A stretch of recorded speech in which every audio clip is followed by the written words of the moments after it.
राजपुर नाम का एक गांव था जहां आदल नाम का एक दूध बेचने वाला रहा करता था। आदल के पास एक गाय थी। आदल अपनी गाय से बहुत प्यार करता था क्योंकि वही उसकी रोजी रोटी का जरिया भी था। आदल रोज अपनी गाय के आगे चारा डालता और पानी पिलाता। फिर नाश्ता करने के बाद वो गाय का दूध निकालता और फिर शहर जाकर वो दूध बेचा करता था। लोग आदल का दूध खूब पसंद करते थे क्योंकि वो एकदम खालिस दूध बेचा करता था। इस तरह आदल की अच्छी कमाई भी हो जाती थी। शाम को वो सब्जियां और फल लेकर घर को लौटता और बचे हुए पैसे अपनी बीवी को दे देता था। एक रात आदल का पड़ोसी कासिम इसके घर आता है। अरे आदल, थोड़ा सा दूध मिल जाएगा क्या? कुछ मेहमान आ गए हैं घर पर, उनके लिए चाय बनानी है। हाँ हाँ कासिम भाई, क्यों नहीं, तुम्हारे मेहमान हमारे मेहमान हैं। अरे रोशनी, कासिम भाई को जरा दूध तो दो, इनके घर मेहमान आ गए हैं। इधर कासिम की नजर टीवी, फ्रिज, वॉशिंग मशीन पर पड़ती है। इतने में आदल की बीवी कासिम को दूध लाकर दे देती है और कासिम दूध लेकर बाहर आ जाता है और सोचता है, अरे आदल ने तो दूध बेचकर बड़ा पैसा कमा लिया। लगता है मुझे भी एक गाय खरीद लेनी चाहिए और दूध बेचने का काम शुरू कर देना चाहिए। फिर मैं भी जल्द ही आदल की तरह अमीर हो जाऊंगा। दूसरे दिन कासिम मंडी बाजार से एक गाय खरीद कर लाता है। कासिम गाय को खिलाता कुछ भी नहीं था और दूध निकालने के लिए लाठी से गाय की खूब पिटाई करता। फिर भी अगर गाय दूध न देती तो वो गाय को इंजेक्शन लगाता और जबरदस्ती दूध निकालता। दूध निकालने के बाद कासिम दूध में खूब पानी मिलाता। फिर दूध को एक कैन में भरकर हुसैनाबाद जाने वाले रोड पर कैन रखकर दूध बेचने के लिए खड़ा हो जाता। लेकिन कोई भी कासिम का पानी मिला दूध नहीं खरीदता। लोगों को आदल का प्योर दूध ही पसंद था। लोग मेरा दूध नहीं खरीद रहे, लगता है मेरी गाय ही बेकार है, इसीलिए लोगों को मेरी गाय का दूध पसंद नहीं आ रहा। आज घर जाकर अपनी गाय की खूब पिटाई करूंगा और रात को चुपके से आदल की गाय चुरा लूंगा। फिर देखता हूँ ये आदल क्या करेगा। जब रात हो जाती है तो कासिम आदल के घर आता है और इसकी गाय को लेकर अपने ससुराल भाग जाता है। सुबह जब आदल उठता है तो वो देखता है कि इसकी गाय गायब है।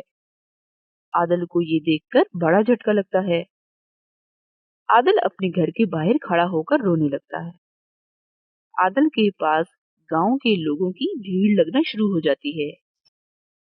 गांव का जमींदार भी वहां पहुंच जाता है और पूछता है, क्या हो गया है, इतनी भीड़ क्यों लगी है? जिम्मेदार जी, मेरी गाय चोरी हो गई है, अब मैं अपने परिवार को क्या खिलाऊंगा?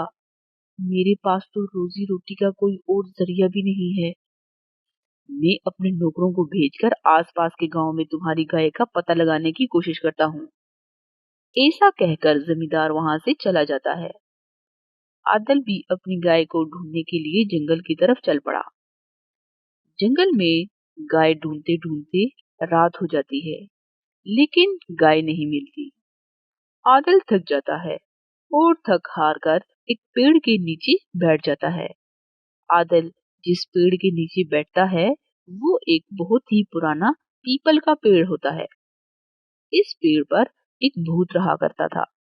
भूत ने जब आदल को उस पेड़ के नीचे बैठा देखा तो भूत अचानक से आदल के सामने आ जाता है। आदल डर जाता है। "अ, मुझे मत मारना, मैंने कुछ नहीं किया।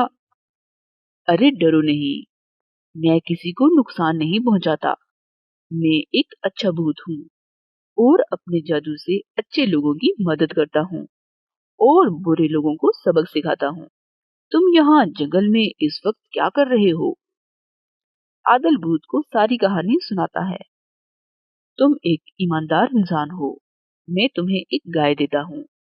भूत अपनी जादुई शक्तियों से आदल को एक गाय दे देता है। ये गाय 50 लीटर दूध देगी। अभी तुम इससे काम चलाओ, मैं तुम्हें तुम्हारी असली गाय भी ढूंढ कर दूंगा। आदिल गाय लेकर अपने घर की तरफ रवाना हो जाता है। घर पहुंचकर वो अपना दूध का काम दोबारा से शुरू कर देता है। इधर भूत अपनी जादुई ताकत से पता लगा लेता है कि कासिम आदिल की गाय को लेकर अपने ससुराल पहुंच गया है। भूत एक रात कासिम के कमरे में पहुंच जाता है। इस वक्त कासिम सो रहा था। भूत कासिम की बीवी को अपने जादू की मदद से गाय बना देता है। जब कासिम सुबह उठता है तो वो चौंक जाता है। कासिम की चारपाई हवा में उड़ रही होती है। अरे अरे, ये क्या हो गया? मेरी बीवी कहाँ चली गई और ये गाय मेरे बिस्तर पर कहाँ से आ गई? अरे, मैं तुम्हारी बीवी हूँ। चारपाई उड़ते उड़ते कासिम के गांव में इसको उतार देती है। कासिम गाय को लेकर अपने घर आ जाता है। वो अपने घर को देखता है कि उसका घर एक छोटा सा खिलौना बन चुका था। अरे, ये क्या हुआ हमारे घर को? हमारा घर इतना छोटा कैसे हो गया? तभी कासिम गाय की तरफ जाता है। गाय कासिम को लात मारती है। कासिम दूर जाके गिरता है। तभी गाय में से भूत बाहर निकलता है। तुम तुमने आदिल की गाय चुराई, इसीलिए ये सब कुछ तुम्हारे साथ हो रहा है। अब मुझे माफ कर दो भूत भाई। मुझे आदिल की गाय नहीं चुरानी चाहिए थी। मैं इसकी गाय इसे वापस कर दूंगा। मेहरबानी करके मुझे माफ कर दो। भूत कासिम को माफ कर देता है और वो कासिम का घर भी ठीक कर देता है और इसकी बीवी से भी अपना जादू खत्म करके गाय से इंसान बना देता है। फिर वो आदिल की गाय लेकर आदिल के पास पहुंच जाता है। ये लो तुम्हारी असली गाय। ऐसा कहकर भूत गायब हो जाता है। आदिल के पास अब 2 गाय हो जाती हैं। कुछ ही दिनों में आदिल बहुत अमीर हो जाता है।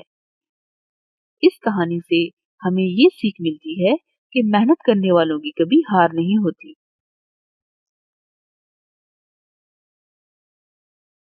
आदिल और काशिफ दोनों अच्छे दोस्त थे। आदिल थोड़ा सा सुस्त था और काशिफ मेहनती। आदिल हमेशा कम मेहनत करके ज्यादा मुनाफा कमाना चाहता था और इधर काशिफ अपना काम मेहनत और पूरी ईमानदारी से करता। एक दिन जंगल के रास्ते से दोनों अपने घर की तरफ आ रहे थे। कितनी बार तुमसे कहा है काशिफ कि ये गधा मजदूरी छोड़ो और मेरे साथ कोई नया कारोबार शुरू करो। नहीं बाबा नहीं, मेरा लकड़ियों का कारोबार ही ठीक है। तुम्हारा क्या है, आज एक तो कल कोई दूसरा कारोबार शुरू कर लोगे और परसों कोई तीसरा। मेरी मानो तो किसी एक धंधे पर ही सारा ध्यान लगा दो। ये नहीं तुम्हारी तरह गधा मजदूरी करूं।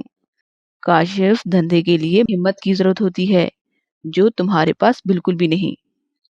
लेकिन मेरे ख्याल से धंधा चलाने के लिए हिम्मत के साथ साथ मेहनत की भी जरूरत होती है जो तुम करना नहीं चाहते। ऐसे बहस करते करते वो दोनों रास्ता भटक जाते हैं। अरे, अब तक तो हमें गांव में पहुंच जाना चाहिए था। लगता है हम रास्ता भटक गए। तभी उन्हें जंगल में से रोशनी की एक किरण नजर आने लगी। ये रोशनी तो जंगल के अंदर से आ रही है। चलो देखते हैं।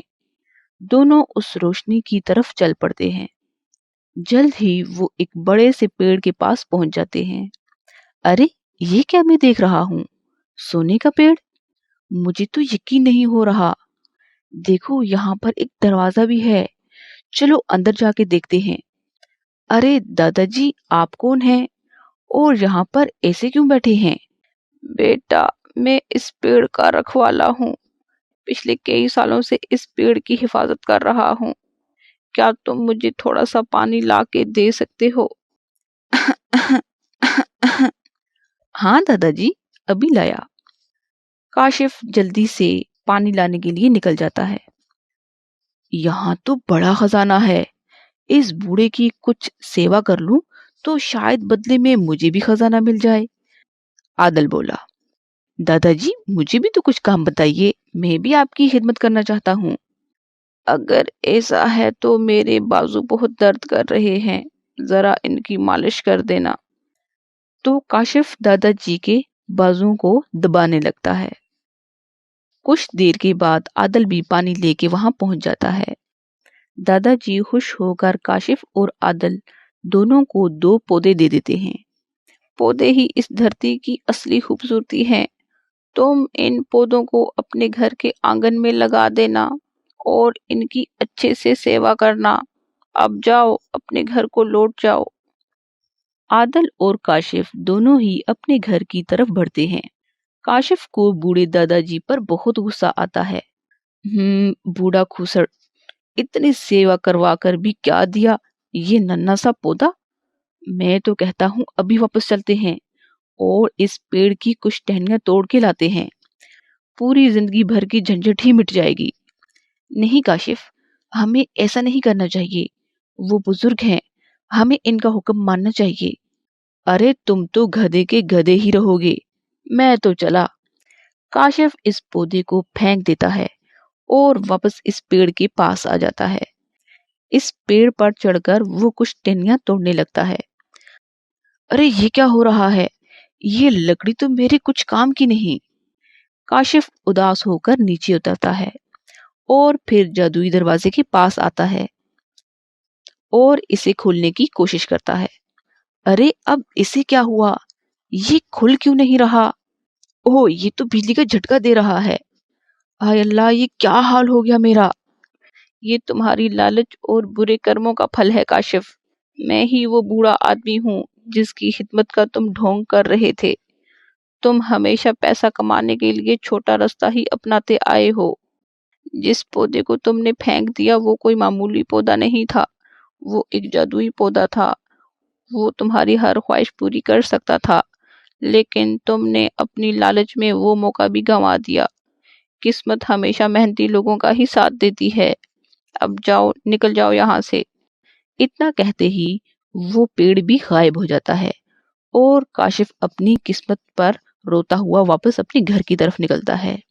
دیکھا دوستو، کاشف کا لالچ اور پیسوں کے لیے چھوٹا راستہ اپنانا خود اس کے لیے کتنا نقصان دہ ثابت رہا۔